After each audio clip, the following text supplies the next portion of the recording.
All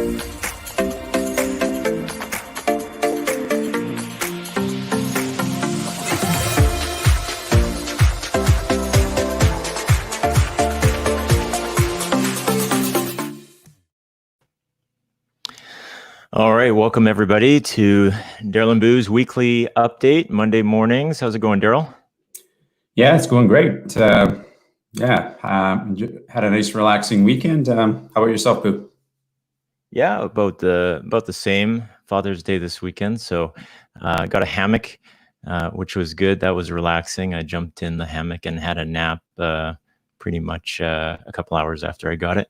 Oh, perfect. That's a great gift for Father's Day and a great way to spend Father's Day too. So yeah, very nice. Yeah, that was good. Well, that's actually a great segue. So today we actually have on as a special guest my father-in-law, who folks will recognize from the weekly guitar lessons that he's been doing for us.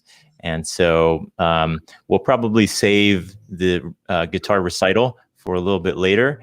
And maybe make a special event out of that one. But we've brought on Bob right here. Hey, Bob, how's it going? Good morning, guys. Morning, Bob. Good. My big question would be, how much did you practice over the weekend? I crammed it all in. The phone is muted. I can't answer that, Bob.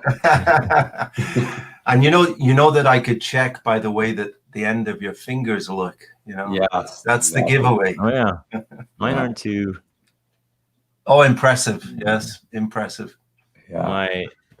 So for anybody that has been following along, maybe got a comment here from Sebastian. Good morning, Sebastian. This has been really helpful.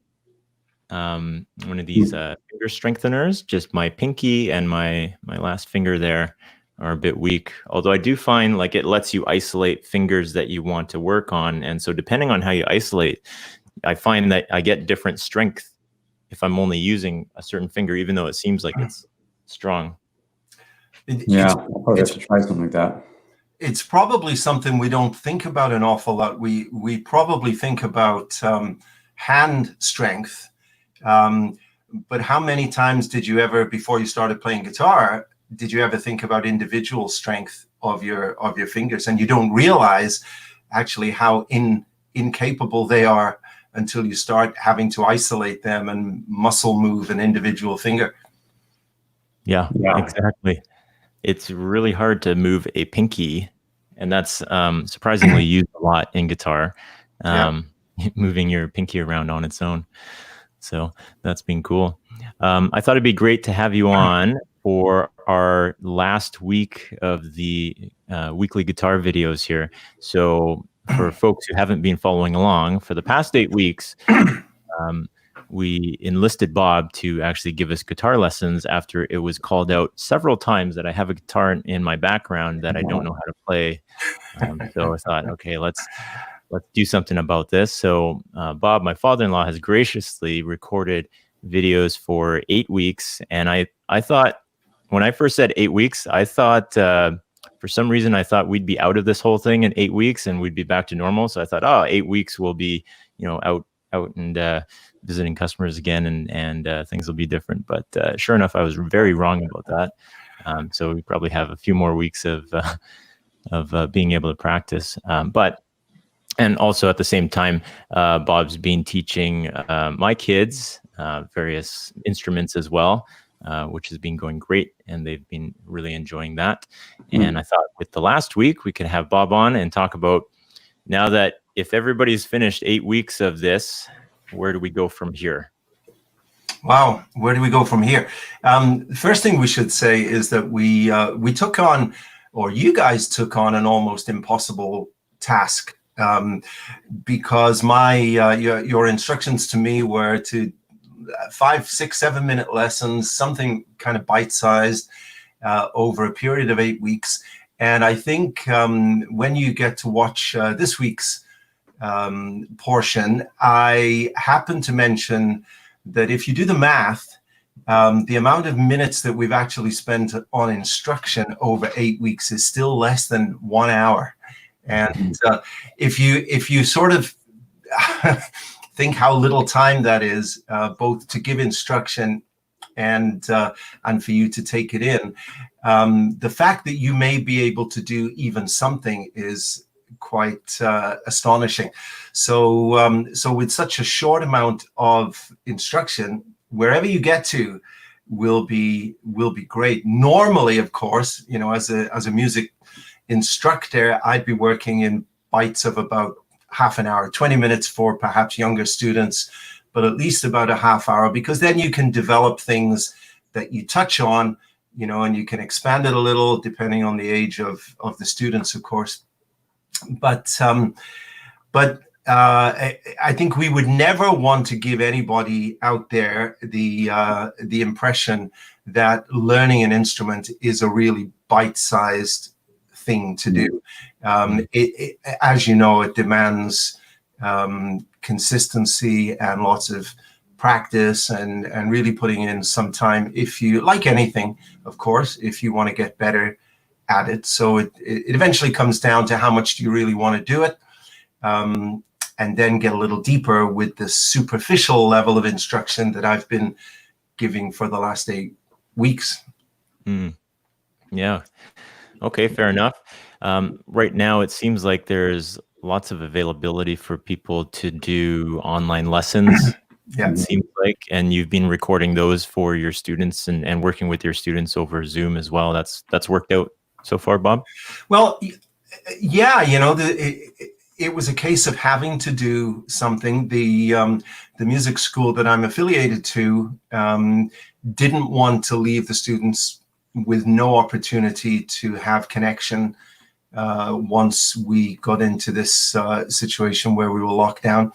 And so we scrambled pretty quickly, probably like many others, to get an online availability going. And so we got that going. It took a couple of sort of hiccup weeks to get everything sorted out, and then using different platforms.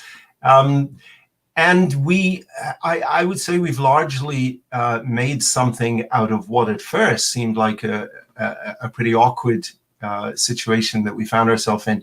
For the students, the connection has been really good. I really don't believe that you can beat the one-on-one sitting in a room together face-to-face, where you can, the connection level is different. However, this has been a really passable second option, and students have made, I'm very aware, we just wound up our season this past week, and students have made great progress. So it worked for sure. Cool. That's awesome. Well, what we'll do, we'll let you go here in a second, but as a parting gift, and for all the lessons that you've done for my kids so far, I grabbed something for you. And so if you recall, when you were here, you mentioned going into Long and McQuaid, and you found a Fender guitar. Nice. With, oh my gosh! Wow, that's a beauty. Oh, you guys. To it. So. Now, what is that, Bob? I know it's a Fender, but is it? Oh my golly! This is oh, you left me speechless. That is, yeah, that was beautiful guitar. It, you know, the wood, if you spin it round, Boo, and take a look at that beautiful wood at the back there. And I sat and played that for a little while, and it felt really very comfortable to play. And I often do that when I go into music stores, not with the intention of necessarily buying, but I try guitars that I've maybe never tried before, and just enjoy sitting for 5 minutes or 10 minutes and playing them. And that particular one felt very comfortable. Oh, this is you guys. Awesome. Well, with the Fishman pickup as well. That's just incredible. Yeah, thank you so much. You know, it has been a real privilege and a pleasure to hopefully kickstart your musical career for you guys, and and you know that you can be in touch at any point, and we can carry on anything. But well done to you for accepting the challenge, and I can't wait for the reveal. Yeah, you might get some comedy out of mine. I'm quite a ways behind Boo, but that's got nothing to do with your instruction. That's really just comes down to the student. But well, yeah, no, thank you very much, Bob. You're so welcome, Daryl, and you too, Boo, and thank you once again. You're most welcome. So for folks who have not been watching the lessons, I link them every week in the technical newsletter that we put out, and there's a channel that Bob has on YouTube that you can follow. I noticed that few people have subscribed to that channel already. Yeah. So maybe we can look for, some more shorter videos or something like that along the way, hopefully at some point. But yeah, thank you very much, Bob, for doing that. And, it's certainly helped me move along with a guitar now that I can at least pick up and strum a few chords and get the first little bit of Here I Go Again. Here I Go Again. Yeah. Cool.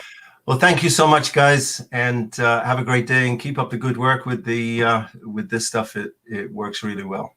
Thanks, Bob. Bye-bye. All right. Thanks, Bob. All right, cool. So with that, this week we've got Q&A with Rick Salsa. Rick is a product owner at F5, and he runs the product for NGINX and F5 Cloud Services mainly. So we'll do a Q&A with him.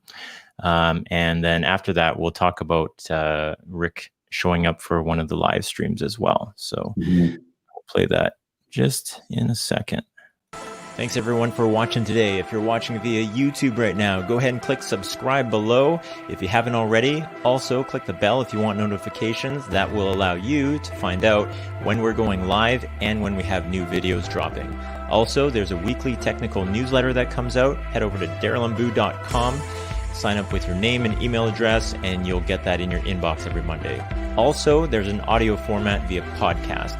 Apple, Google, Spotify podcasts. You'll be able to download us and listen to us in the car, on a walk, on your commute, wherever you want. Thank you very much, and we'll take you to the next part of the show.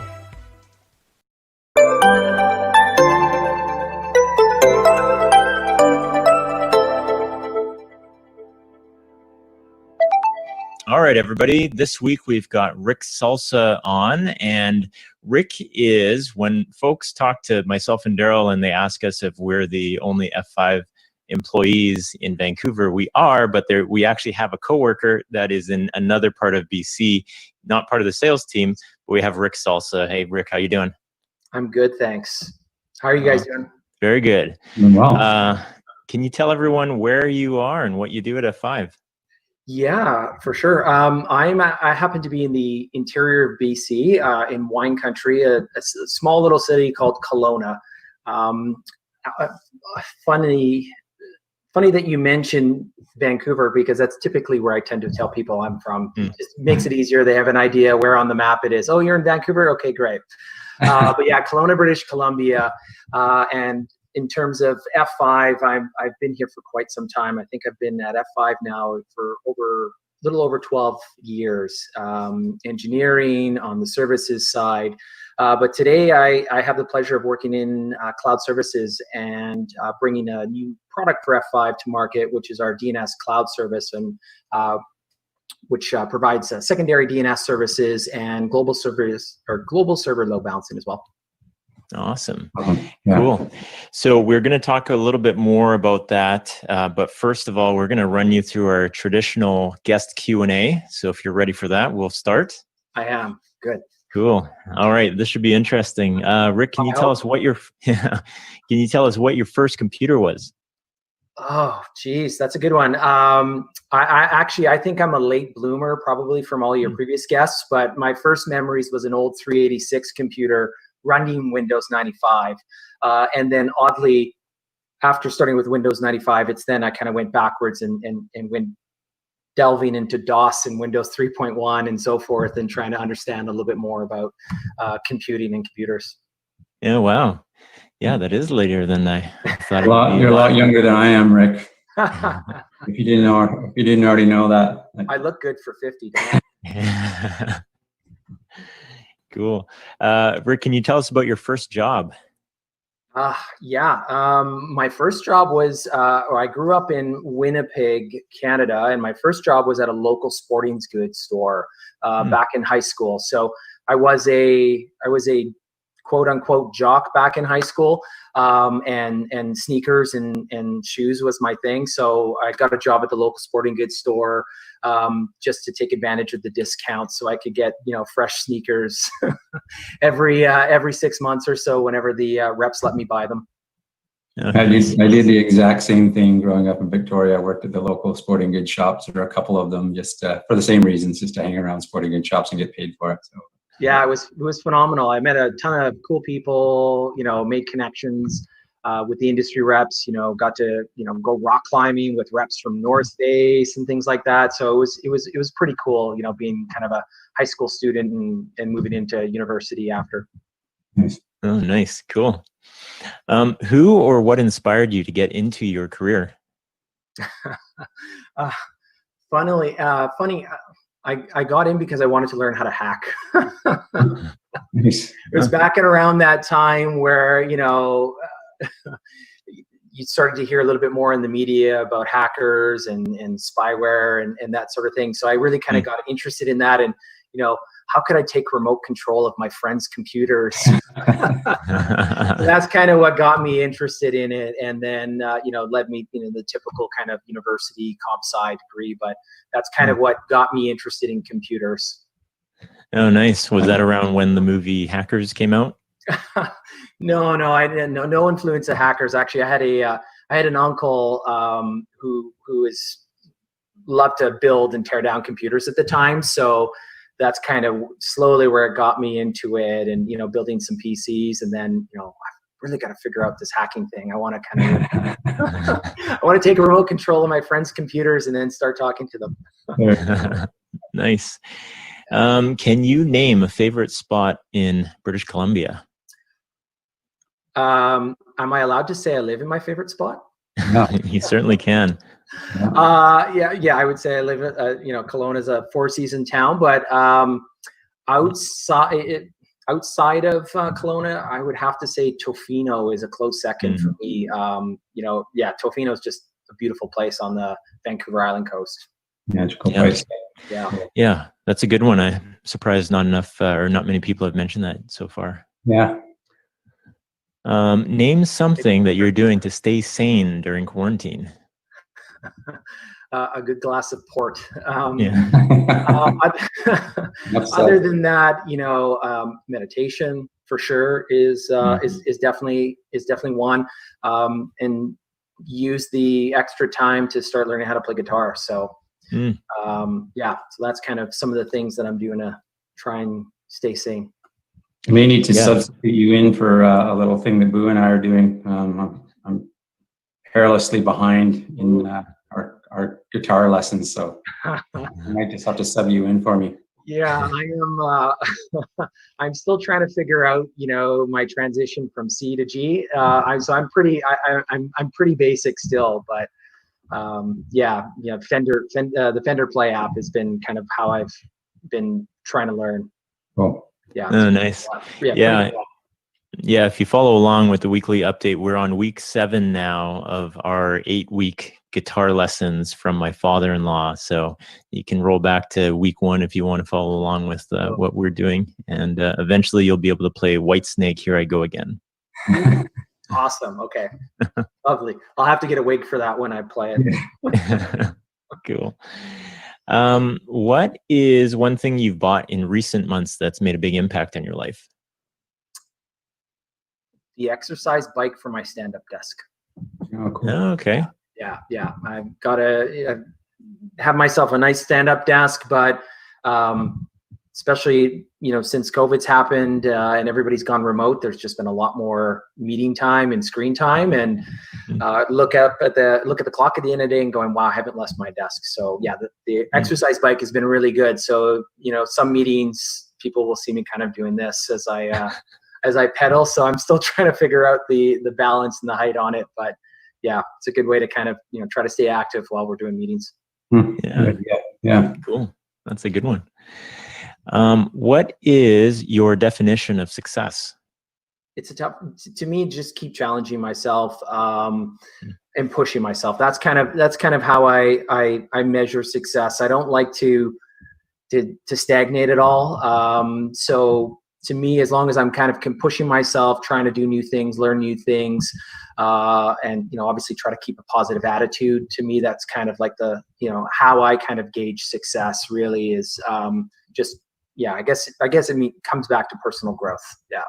Am I, am I kind of growing, and am I continuing to grow, challenging myself, opening myself up to new things? Hopefully that rubs off on my boys. Nice. Cool. Yeah, I'm sure they'll see that. Yeah. And what are a couple of your favorite podcasts or books that you're into right now?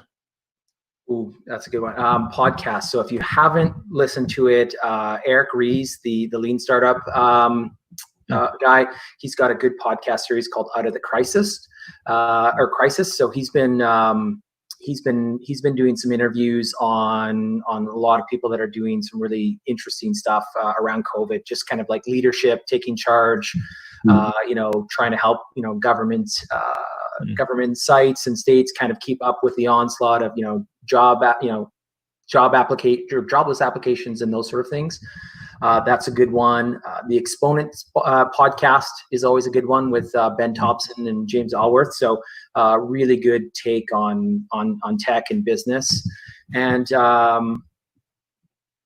Make Time in terms of a book is kind of one that I'm going for, that I'm in right now. So Jake Knapp, the design sprint guy, really good book on strategies and techniques on how to kind of take control of your day and the calendar and kind of, make time for what's important.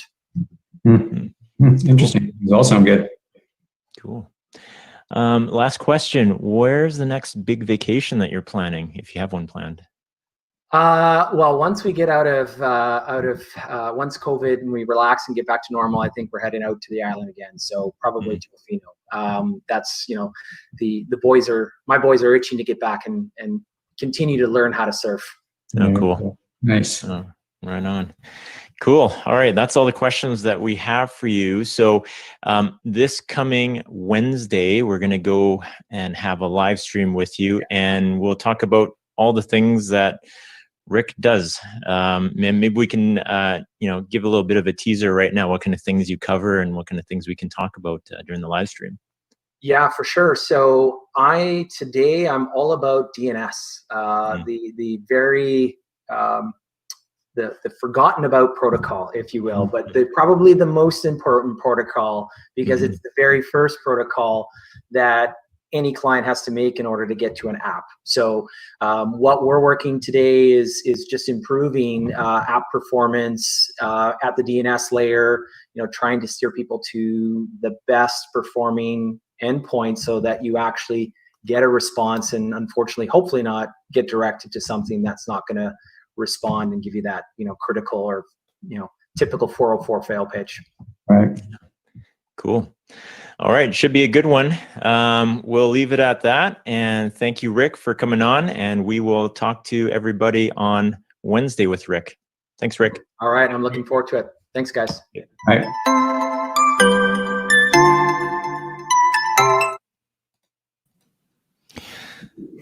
Alrighty. So that was a good time with Rick there. Yeah, he's interesting. Working at F5 now for quite a number of years. I'm always impressed the number of just really bright, intelligent folks that we're kind of surrounded with, and Rick is no exception. He's done, I don't know, over the years I've kind of lost track of the different roles that he's done. He seems to every few years kind of transition to a different role. So yeah, really, really good guy and very bright guy. Yeah. Yeah, it's been great working with him. So we will have him on a live stream this Wednesday. I mentioned that. I will also mention, so this is a big one. So for folks who are not from the world of IT network engineering, there is a website that is called packetpushers.net, and there was a podcast that they started out of that. And this is, I would say, one of the most listened to podcasts in that world. I've been listening to that since it first started about 10 years ago now. Ethan Banks is one of the co-founders of that. And so I was able to track down Ethan and convince him to make an appearance on the community edition. So I think that'll be really neat for folks who are fans of Ethan. He's got his own following, and I look forward to having a good chat with him. Yeah, that's awesome. Yeah. And Rick will be on Wednesday. So as mentioned, we have lots that we can talk about as far as F5 Cloud Services. He touches on NGINX a little bit as well, but a good topic that he's been working on a lot lately. He's done a couple videos on them now, adding global availability to applications using F5 Cloud Services. So we can have a great chat through that. I'll also just remind folks as well, during the Monday show, I should have said this at the beginning, but this is a Q&A period. So, we're on for half an hour. Anybody can jump into the comment section and ask any questions. We may just bring up questions that people send us along the way as well. So that's always a possibility. There's the mailing list that we have now. You can always reply to that and send in your questions that we can answer live on air. But we're live so that we can do that. Maybe not this coming Monday, I just realized, because I will be in Whistler, but I'll still have my camera with me and all my laptop and stuff with me. So probably just pre-record something and upload that. Again, the technical newsletter comes out. Now this week, the technical newsletter will be a little bit light on F5 specific stuff. There hasn't been a whole lot of releases. So there was a release actually on the 13.0 train, the last of that, and the last of the 11.6 train. So those are things that have come out there. Otherwise, in industry news, one of the biggest things was this Ripple 20 that was announced. Yeah, pretty big one. I mean, it widely affects a lot of IoT devices, and at a very low level as well. So it actually mentions it here, resides in low level TCP IP. So there's a lot of dangers to this, and there is still more to know about this. So there's been a lot of vendors who are still waiting to verify whether or not they are vulnerable or not, or affected by this. So yeah, a lot of these appear in all sorts of IoT devices, Marvel, Texas Instruments, Xilinx. So this is a pretty bad one. Hopefully folks can just keep an eye on this one and pay attention to whether or not you have any devices that are infected. Yeah. You'll see more and more of these things, unfortunately, I'm sure, as IoT just continues to proliferate. So. Yeah, definitely a weak spot in the network. Their devices, I mean, it's nice that things can be compact, and you would think that the surface level or the attack surface of these devices is pretty small. But even at that, I think there's not enough time that is spent towards securing the devices and security penetration testing on them. Yeah. So yeah, definitely one to watch out for. Otherwise, we've hit the half-hour mark, so I think we'll sign off from here. Again, we've got a couple live streams later this week. Ethan Banks on Tuesday, Rick Salsa on Wednesday, and yeah, we'll kind of we'll close her out from here. Thank you very much, everyone. Thanks, folks. Bye now. Thanks for checking this out today. If you're watching via YouTube right now, go ahead and click subscribe down below. Also click the bell for notifications. That way you will find out when we are dropping a new video or when we're going live. Also, there's darylandboo.com. If you head over to that, leave your name and email address, we will drop a weekly technical newsletter in your inbox every Monday. Also, this is available via podcast, Apple, Google, Spotify. Head over to one of those, hit subscribe, and you'll be able to listen to us in the car, on your commute, or during a walk or a run. Thank you very much, and we will see you next time.